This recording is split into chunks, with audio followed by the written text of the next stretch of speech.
Cette saison encore, ils sont plus de 20 à se présenter sur la grille de départ de l'Objectif Grand Prix pour décrocher les titres de champion de France NSF 250 et Prémoto 3. Plus ils seront sur la piste, plus il y aura de bagarre, plus il y aura d'intensité. 20 pilotes prêts à se battre jusqu'au drapeau à damier pour continuer de croire en leurs rêves. La différence entre un bon pilote et un très bon pilote, ça va être le travail. Ils ont 14 courses pour se départager, du circuit Bugatti au Paul Ricard en passant par les deux noms, il ne faudra pas commettre d'erreur pour être titré.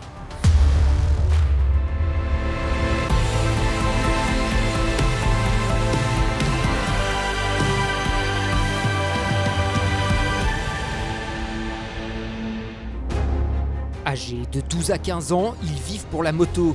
Leur but, devenir pilote professionnel. Leur rêve, le MotoGP. Chaque départ, chaque dépassement, chaque point gagné est un pas de plus vers leur objectif.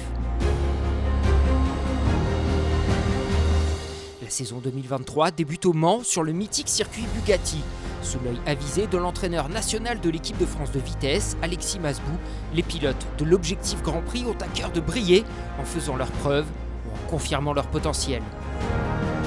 On voit d'année en année, il y a de plus en plus de pilotes, le niveau monte et se resserre surtout. Donc ça c'est important pour l'apprentissage des jeunes justement, qu'ils soient beaucoup plus nombreux à se battre ensemble. C'est vrai que de ce côté-là, l'évolution du championnat est bien meilleure pour permettre aux jeunes d'apprendre, de progresser plus vite. Du coup, tu penses bien, si la piste elle commence à sécher, d'aller sur toutes les parties mouillées quand tu es en ligne droite, etc. pour essayer de faire baisser la température des pneus. Parmi les prétendants en NSF 250, Jules Berceau, champion de France en titre, joue gros en 2023. Il remet sa couronne en jeu, fait rare dans ses catégories. Commencer une course avec le titre de champion de France, du coup c'est une pression quand même en plus. Il faut savoir la gérer, il ne faut pas que je me mette trop de pression. C'est toujours plus difficile d'être le champion en titre et de devoir remettre son titre. Ça reste un défi psychologique plus important peut-être que pour les autres parce qu'on attend beaucoup de lui. Donc ça, c'est forcément des choses qui sont difficiles pour n'importe quel pilote, mais qui lui serviront beaucoup pour son apprentissage futur. Je reviens mettre mon titre en jeu cette année et j'espère le regagner une fois. Face à lui, un autre champion de France 2022, Enzo Damani, titré en Supersport 300, il rejoint la grille de départ de l'OGP pour la saison 2023. C'est-à-dire que j'ai pas été champion de France Supersport 300 pour rien. Et pour le montrer à une autre catégorie et dire voilà, que j'ai un talent aussi et je veux que ça se voit, quoi.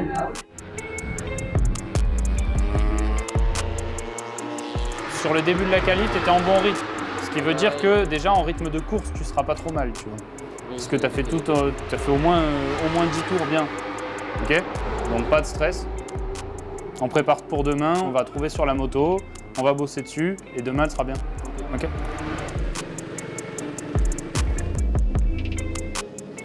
J'ai un caractère assez dur. C'est un peu ma force, ma rage de vaincre, on va dire. Et c'est pour ça qu'on continue à rouler et qu'on persévère.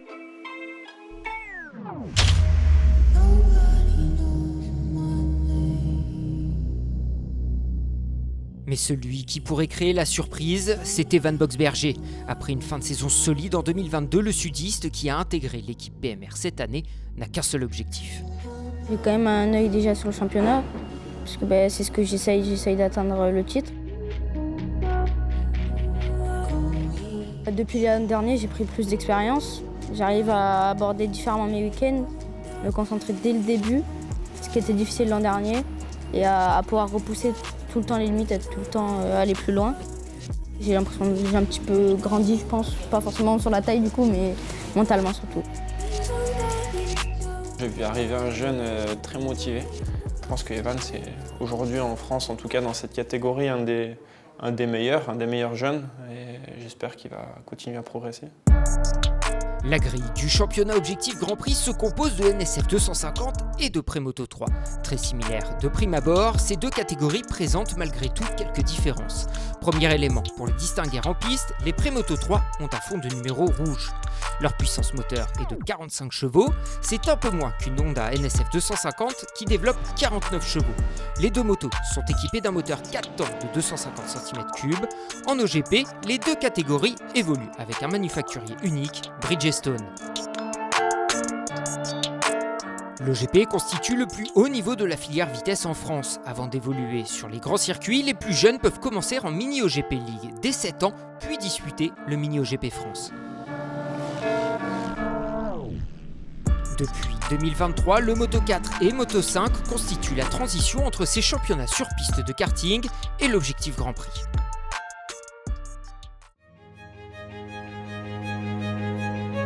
Avec des motos très proches en performance, l'intensité des batailles en piste s'annonce forte.